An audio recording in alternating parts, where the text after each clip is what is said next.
So mga guys, bago namin buuhin ang cladding ay kailangan naming tabasin sa pamamagitan ng aming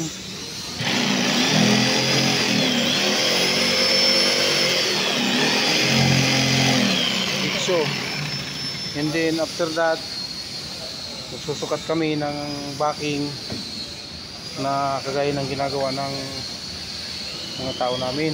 Mukha nito, ito po ay cladding ng full casing. Ito may sukat siya na 2 feet by 4 feet. Yan po yung ano niya. Tapos po kagaya niya, kailangan po natin yung stick wheel. Tapos sa lahat yung ginagawa ni specialty ni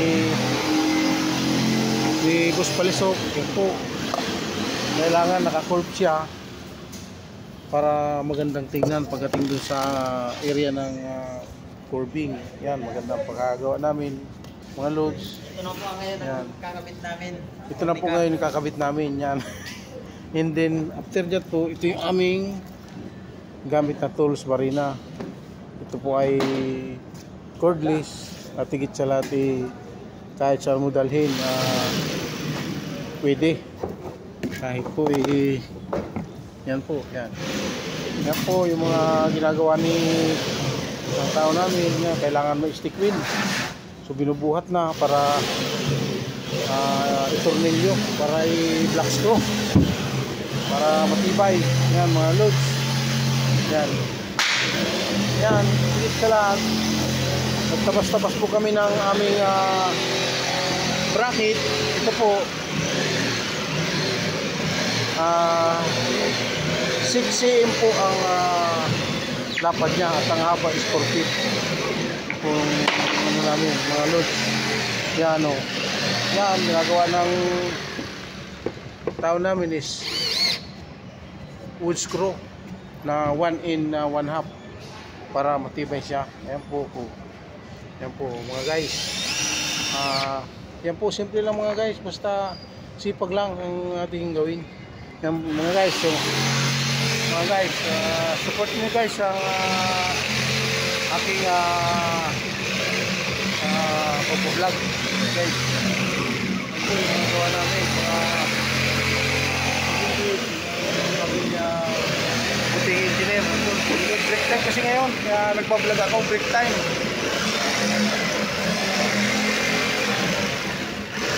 At higit sa lahat, kahit break time, yung mga tao ko ito ang trabaho. Yan, yung mga tao ko masisipag, yan. Oh, yan mga guys. Yan guys, yung ginagawa namin mga guys ng mga casing, ito na yung 1 meter. Yan, ready na yan para ilagay sa kanyang permanent na pwesto. Yan. Yan mga guys. At the same time, lalagyan namin ng bracket sa likod ay para tumibay, dahil sa sobrang laki nga naman kailangan lagyan ng mga bracket. Kaya mga guys, yan. Tapos mga guys, ito yung isa namin 600 na casing.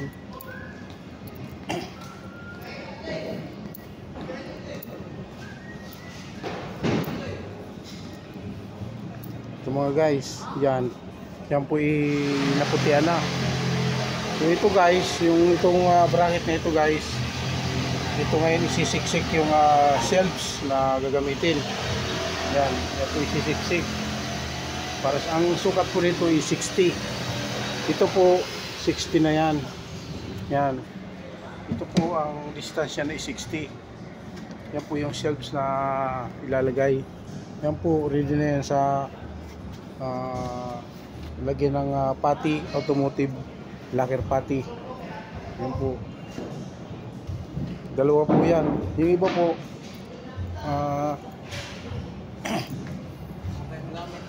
yan. Yung iba yun, ready na. Pwede na bugahan. Yan. So, yan. Okay. Patuloy muna natin mga guys.